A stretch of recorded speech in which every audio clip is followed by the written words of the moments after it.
चादर चार दीवारी का तकद्दुस पामाल हो रहा है, जिस्मानी तशद्दुद तक बात पहुंच गई है। बीबी साहिबा को देख लें, उसके अलावा आप डॉक्टर यास्मीन को देख लें, हमारी लातादाद खवातीन के साथ जुल्म सितम हुआ।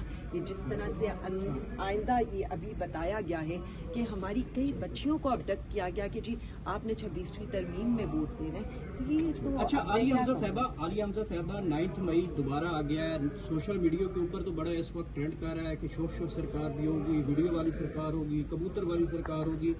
अकीदत तो एहतराम से बनाएंगे आप लोग इस मरतबा? देखिए जी, सबसे पहले तो मैं ये बता दूं कि आपको पता है कि जिस तरह की फस्तायत हम पर मुसल्लत की जाती है, आपने हमारा भी देखा है कि हमें भी शायद 2.5 साल समझ आ गई है कि हम पे रेड्स भी होनी है, FIRs भी होनी है, हमारे घरों के बाहर भी इन्होंने खड़ा होना है। तो हमेशा हम कहते हैं ना, ये अपने लिहाज से प्लानिंग करते हैं, हम अपने लिहाज से प्लानिंग करते हैं, तो आपको सब कुछ नजर आएगा, लेकिन पूरा मत बोलो। अभी तक एक मजम्मती बयान दिया, मोदी पर कमेंट नहीं किया, इसकी वजह क्या लग रही है आपको? उस खानदान से कोई एक बंदा भी मोदी का नाम लेते हुए घबराता है या नाम लेते हुए शर्माता है? इस शर्म की वजह क्या समझती है? देखें जी, सीधी सी बात है, नवासी की शादियों में आपने बुलाना हो, मरी तक बगैर वीज़ा लगवा कर लेकर जाना हो, डॉन लीक्स हो या वॉल्यूम 10 हो, या उसके अलावा भी आप ये देख लें कि बॉम्बे हमलों का इवन जो इल्ज़ाम है वो भी लगाया जाते हैं अपने ही लोगों के ऊपर। और अब भी जो वज़ीर दिफा का जो बयानात हैं या जो सो कॉल्ड इनकी इत्तेहादी बेटे वो जिस तरह का पाकिस्तान पर इल्ज़ाम लगा रहे हैं, हम में से तो कोई ट्वीट भी करता है तो उस पर दहशतगर्दी के मुकदमे हो जाते हैं। मुझे तो समझ नहीं आ रही है कि इनकी जबान बंदी वो कैसे कराएंगे और इन पे दहशतगर्दी के मुकदमे कब कराएंगे। अब तो ये वक्त आ गया। आपने भी कहा कि सलमान अकरम राजा साहब का बयान आपने सही तरह से नहीं सुना और अगर सियाको सबाक से हट कर भी उनका बयान इस वक्त चलाया जा सकता है, आपने कहा। लेकिन बाकायदा तौर पर उन्होंने गुज़श्ता रोज स्पेस में ये बात कही बड़ा कैटेगोरिकली कि 1200 से 1500 हर हल्के से लोग आए थे, तो इस इतनी आवाम से जो इनकलाब जो है वो नहीं आया करते। उन्होंने कहा कल अगर मैं ऐलान कर देता हूं धरने का या लॉन्ग मार्च का तो फिर उससे कुछ नहीं होगा। तो क्या वो लोग जो कि यहाँ पर आए थे लॉन्ग मार्च में, यहाँ पर गोलियां खाई थी या इन पर जो शूलिंग हुई थी, क्या वो दोबारा आएंगे यहाँ पर अगर इस तरह से बयान क़यादत की जानिब से दिए जाएंगे? मैं सिर्फ इतना समझती हूँ कि इनकलाब तो इस मुल्क में आ चुका है, यही तो मैं बताना चाहती हूँ। जब गोली का जवाब लोग पुरअमन एहतजाज से दें, जब आप उनके साथ जुल्म कर रहे हो लेकिन वो खामोश ना बैठ रहे हो, जब हथकड़ियों को चूम कर लोग निकल रहे हो और हम जैसे लोग जब बाहर निकल रहे हो तो इमरान खान जिंदाबाद, पाकिस्तान जिंदाबाद के नारे लगा रहे हो, 8 फरवरी हो, 9 अप्रैल या 10 अप्रैल की रात हो, पाकिस्तानी अवाम तो इनकलाब बर्पा कर चुकी है। अब आप इस खामोश इनकलाब से क्या चाहते हैं? आप इस खामोश इनकलाब को मेरे ख्याल में तो ये नविश्ता दीवार है कि लोग सिर्फ एक शख्स की कॉल के ऊपर निकलते हैं, वो है वजीर आजम इमरान खान।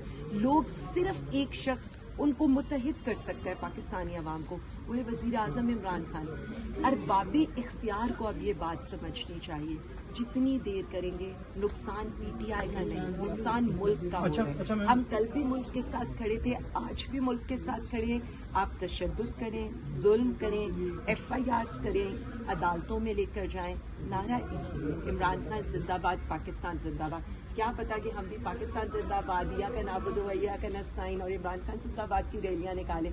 इनसे कहें पेड लोग और जिनके साथ अवामी हमायत ना हो उनसे जितनी मर्जी रैलीज निकलवा लें, कोई फायदा नहीं। वज़ीर इत्तलात ने कहा है कि जो इंडिया है वो इंडिया जो है, वज़ीर इत्तलात कह रहे हैं कि जो इंडिया है वो प्राइम मिनिस्टर की पर्सनैलिटी से जेलस हो रहा है।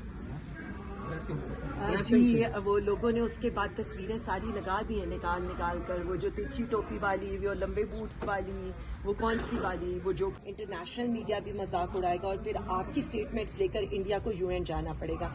हम आज भी बयान भी अपने मुल्क के लिए देंगे, दुश्मन को भी मुंह तोड़ जवाब देंगे और इनकी फस्तायत का भी मुकाबला करेंगे। अब तो आपने हमें वैसी आदत डाल दी है एक वक्त में कई जगह पर होने की, तो एक वक्त में हम कई काम कर सकते हैं। मैडम, मीडिया पे चल रहा है कि मेरठ सेक्टर पे और नीलम पे जो है हालात खराब है, कशीदगी है, लेकिन वहाँ के लोकल लोगों से सुबह मेरी बात हुई है, वहाँ ऐसा कुछ भी नहीं है, वो कह रहे सब अमन शांति है, तो मीडिया पे क्यों चला रहे हैं? देखिए मैं सिर्फ इतना कह सकती हूँ कि इनकी बात झूठ से शुरू होती है और झूठ पर खत्म होती है, ये तो आपको पता ही है, इनकी हर चीज झूठी है। इसीलिए तो कहती हूँ ये ना करे शेर आया और आखिर में जब शेर आ जाए तो अब हम उसका यकीन करने को भी तैयार ना हो। इसलिए इनसे कहें कि हर बात को मतलब मेरे तो अब सिंपल मेरा तो एक फार्मूला रह गया, एटलीस्ट ये जो हुकूमत बैठी है ना इससे कहें इंडिया को जवाब दे दे पीटीआई समझ के, उसी तरह कहे तुम फितना हो, तुम इंतशारी हो, तुम्हारे साथ हम पता नहीं क्या कर देंगे, तुम्हारी चादर चार दीवारी का तकद्दुस पामाल कर देंगे। सो इन लोगों को ये समझना चाहिए कि आप अपनी सोच से जो नायत छोटी है, एक तो पढ़ते नहीं है और पढ़ना चाहते नहीं है, उससे अली निकले। हमजा साहिबा, रमजान के महीने में खान साहब ने ये बयान जारी किया था, ऐलान किया था अंदर से कि भाई ईद के बाद जो सड़कें हैं वो गर्म होंगी, लेकिन ईद भी तकरीबन बड़ी ईद आने वाली है, सड़कें भी गर्म नहीं हुई और खान साहब की रिहाई भी दूर दूर तक नजर नहीं आ रही। तो क्या लायमल क्या है आप लोगों का खान साहब की रिहाई को लेकर, क्योंकि आप लोगों के जो कारकुनान है काफी तनकीद भी कर रहे हैं क़यादत पर, लायमल क्या है खान साहब की रिहाई को लेकर? देखिए कारकुनों की तनकीद बिल्कुल जायज़ है और मैं ये समझती हूँ कि पीटीआई नाम ही कारकुनों और वज़ीर आज़म इमरान खान का है, बाकी हम सब इर्रेलेवेंट हैं। और वो जो बात कर रहे हैं वो क्या पूरी पाकिस्तानी अवाम, आप कहीं चले जाएं वो आपसे सवाल एक ही करेगी, वज़ीर आज़म खान कब रिहा होंगे। तो हम सिर्फ इतना समझते हैं और हम सिर्फ इतना कहते हैं कि अब हमें वज़ीर आज़म खान की कानूनी जंग के साथ साथ देखिए मज़ाहमत ही और सड़कों पर फैसला ही आखिरी वो है और जितना जल्द होना चाहिए हमें ये लायमल देना चाहिए, क्योंकि जितनी देर हो रही है उतनी ही पंजाब के लेवल पर आप चूंकि इस वक्त आम जिम्मेदारियां आपके पास हैं, तो आप लोग क्या करेंगे पंजाब के लेवल? देखिए पीटीआई पंजाब अपनी 2 दिन फर्स्ट को और सेकंड को हमारी इस सिलसिले में पीटीआई पंजाब की मीटिंग हो चुकी है। हमारे मई के लिए हमने प्रॉपरली लाहे अमल का ऐलान कर दिया और ये मैं आपको इसलिए बता रही हूँ क्योंकि मुझे तो हर वक्त ये खदशा रहता है कब मुझे अरेस्ट कर लेंगे। सो प्रॉपरली मई की प्लानिंग हो चुकी है, क्योंकि आपने ईद से पहले कहा था कि हम अडियाला के बाद धरना भी दे सकते हैं। इसीलिए मैं ये बताने लगी हूँ, मैं आज भी अपनी बात पर कायम हूँ और उस पे ये नहीं है कि अडियाला के बाहर